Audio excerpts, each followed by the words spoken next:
Om Swastiastu pemirsa Bali TV dimanapun Anda Swastiastu. berada, kembali saya Winata menjumpai Anda dalam Bali Post Talk. Nah, kali ini saya kembali akan mewawancarai Prof.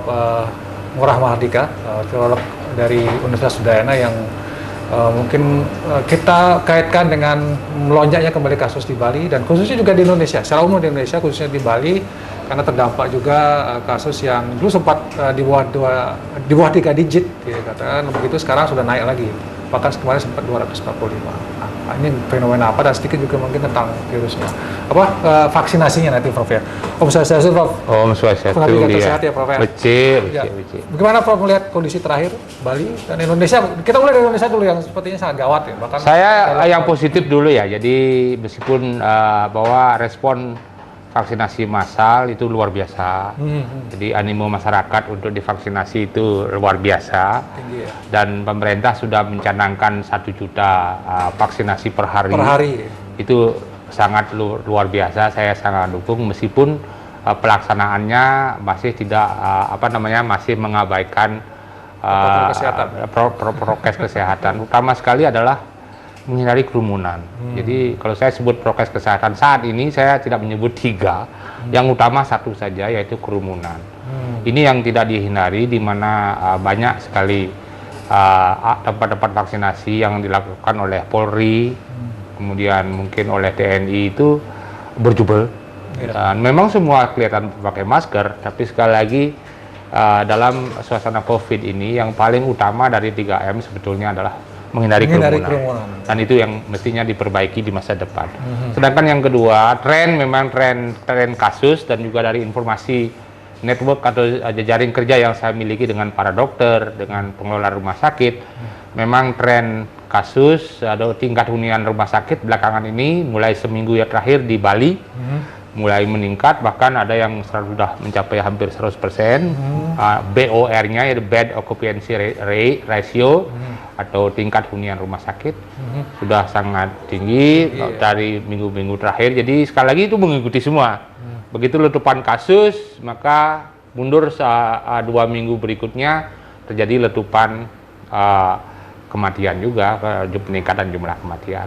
Demikian juga begitu ada kerumunan, apa yang dari kerumunan yang saat ini terjadi, maka efeknya jangan dilihat besok. Efeknya lihat lagi 2 minggu pasti akan terjadi letupan kasus. Itu sangat wajar. Jadi itu yang saya lihat. Jadi memang terjadi tren kasus yang meningkat, dan yang lain mungkin saya sampaikan, banyak masyarakat sebenarnya yang sudah mulai melakukan upacara adat, tetapi ada SOP di sana, mohon jangan difoto, jangan diupload di media sosial. Jadi mereka tetap berkerumun, tetap berkerumun, dan kemudian ini tentu tidak diupload. Artinya kan yang seperti ini kan seperti api dalam sekam ini. Jadi sebaiknya ya kalau upacara adat tetaplah ngubeng dulu gitu. Yang penting upacaranya tetap jalan. Tetapi kita masih aman COVID. Jangan karena aman COVID karena tidak diupload di media sosial, itu tipuan itu. Jadi lebih baik saya kira warga tiangnya nyaman tiang ring Bali ngiring je kangyang dumun dalam situasi COVID ini, pandemi masih belum berlalu, badai masih belum berlalu. Jadi tetap upacara adat silahkan, tapi kangyang ngubeng dumun. Jangan ada kerumunan ya. Tidak perlu, jangan main tipu-tipu dengan hanya jangan mengupload di media sosial itu. Pada intinya itu adalah api dalam sekam dan akan terjadi letupan yang sulit dikendalikan. Baik, Prof, kalau kita melihat ada juga rencana pembukaan pariwisata Bali ya dalam kondisi seperti ini. Kalau Prof katanya ditunda, Prof gimana? Apakah itu melangkah yang tepat atau seperti apa? Ya, pertama melihat tren kasus, sekali lagi tren kasus Bali tidak sendirian, jadi juga terjadi tren nasional dan tren global. Jadi tren global saya sebut sekarang ini di beberapa negara mulai juga menaik, termasuk Inggris yang sebelumnya agak santai, 2.000-3.000 kasus per hari, beberapa hari terakhir bisa mencapai 18.000 kembali seperti sebelum terkendali. Dan tren global ada tren peningkatan kasus dan peluasan varian-varian baru, terutama varian Delta yang sekarang harus kita amati. Dan untuk saat ini tren global sekali lagi 75% virus yang dipelajari atau diketahui genomnya dalam minggu terakhir ini adalah strain Delta. Jadi sudah dominan sekali di dunia. termasuk pasti akan terjadi di Indonesia juga ya. Nah, letupan kasus di Indonesia mungkin harus kita lihat dari 3 faktor, yaitu virusnya sendiri, hostnya atau orangnya, dan faktor lingkungan. Saya kira ini 3 hal ini berpengaruh untuk letupan kasus. Ya mungkin munculnya virus Delta yang memang ditenggarai mempunyai daya tular yang lebih tinggi dibandingkan dengan varian yang lain, tapi patogenitas belum ada bukti dia lebih ganas. Kemudian yang kedua, kerumunan, ya kerumunan berbagai upacara agama, kemudian upacara adat, kemudian budaya mudik yang sembunyi-sembunyi ya maupun yang terang-terangan pada yang lalu pasti akan letupannya pasti akan terjadi seperti yang terjadi di Jawa saat ini. Dan kondisi di Bali tidak pernah bisa kita lepaskan dari kondisi lain di Indonesia karena dua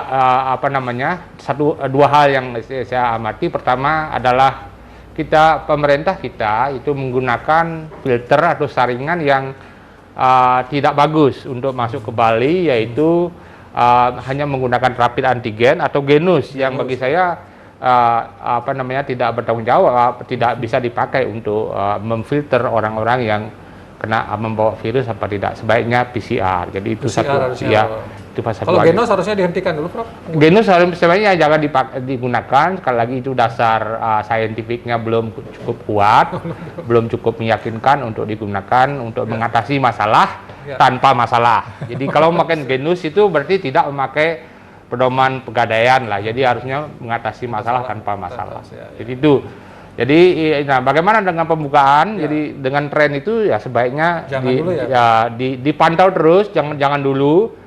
Dan setelah yang paling di samping melihat tren nasional, jadi kita mestinya lihat tren nasional, tren daerah, kemudian tingkat hunian rumah sakit, itu indikator-indikator yang bisa kita pakai. Begitu kita menurun dan stabil, kita berani buka. Dengan persyaratan yang lain adalah Bali sudah mencapai lingkup vaksinasi di atas 70%. Di atas 70%. Dan kemudian yang ketiga, filter yang digunakan masuk ke Bali mestinya adalah sudah divaksinasi dan PCR negatif. Tidak lagi menggunakan rapid antigen, tidak lagi menggunakan teknik yang lain. Jadi digunakanlah yang gold standar, yang baku internasional ya hanya PCR.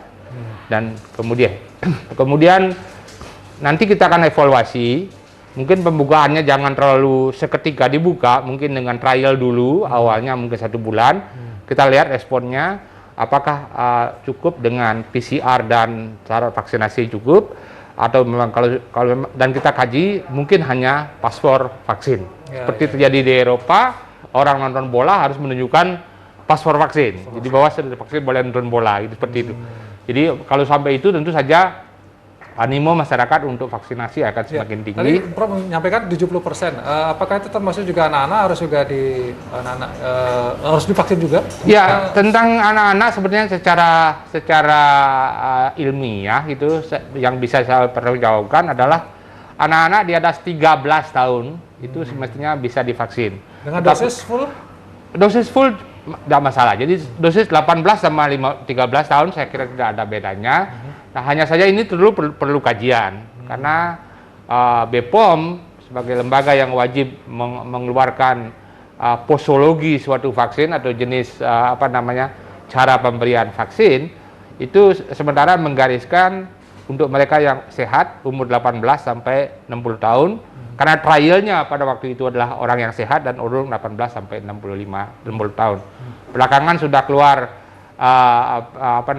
aturan boleh untuk mereka yang hamil dan menyusui.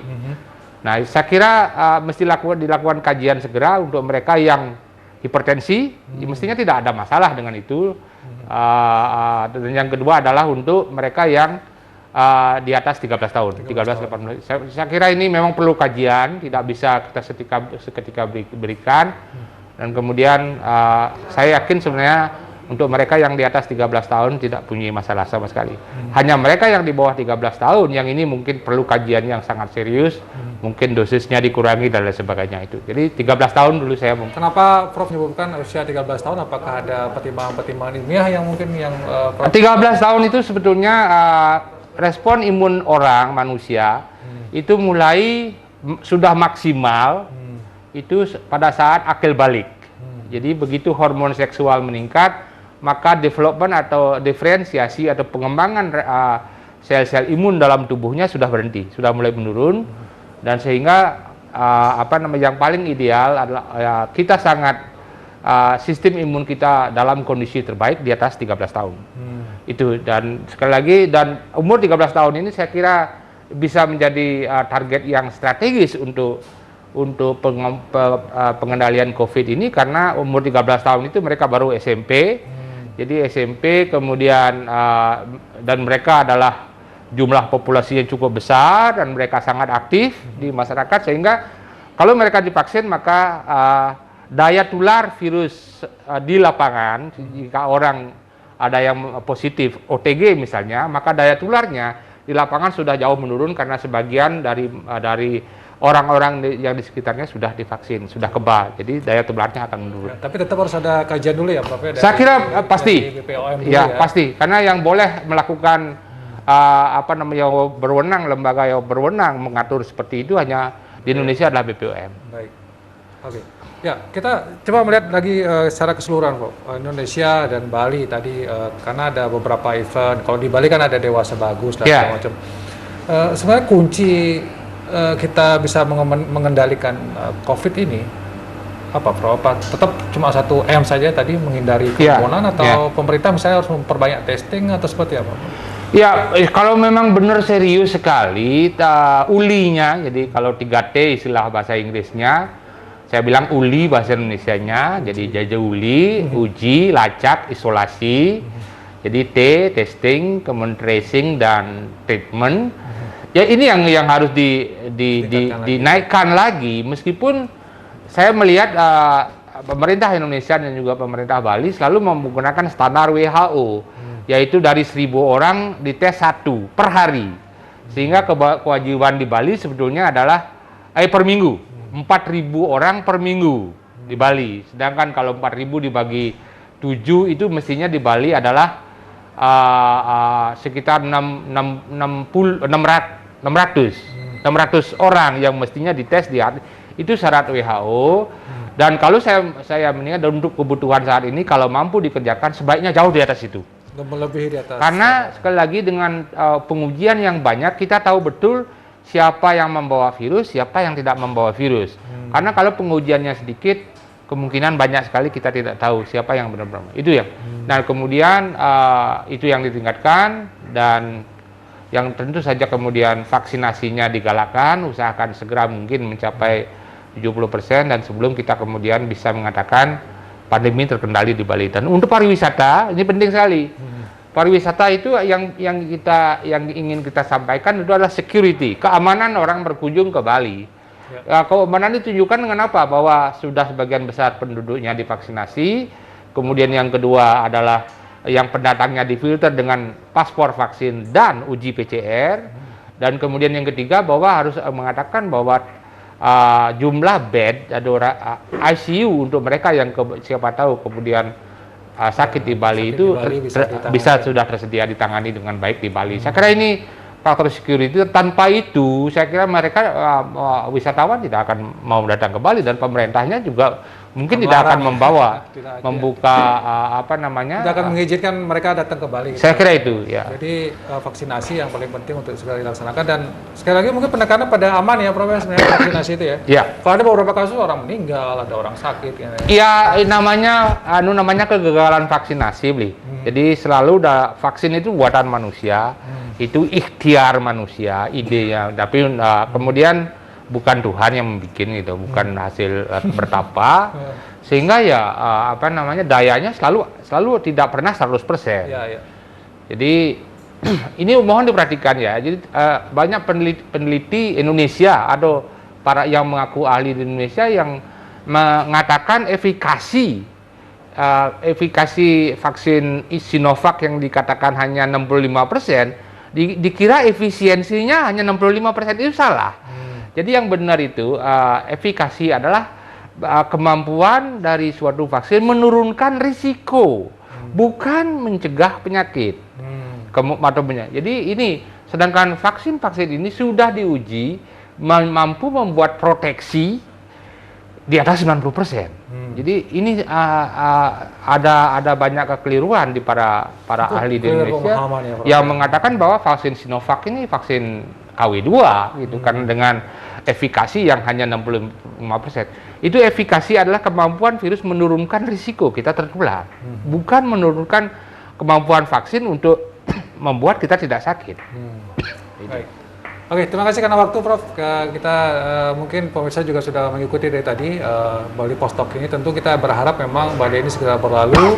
Ada upaya-upaya ya tetap vaksinasi yang maksimal, kemudian protokol kesehatan itu menjadi jaminan kita. Pariwisata yang belum bisa dibuka ya kita harus bersabar dulu karena memang kasusnya juga di mana-mana sedang tinggi yang tentu membahayakan bagi kita kalau itu tidak dilakukan dengan baik pengendaliannya. Demikian Bali Postok kali ini saya ucapkan terima kasih atas perhatian saya. Om Santi. Terima kasih, sampai jumpa.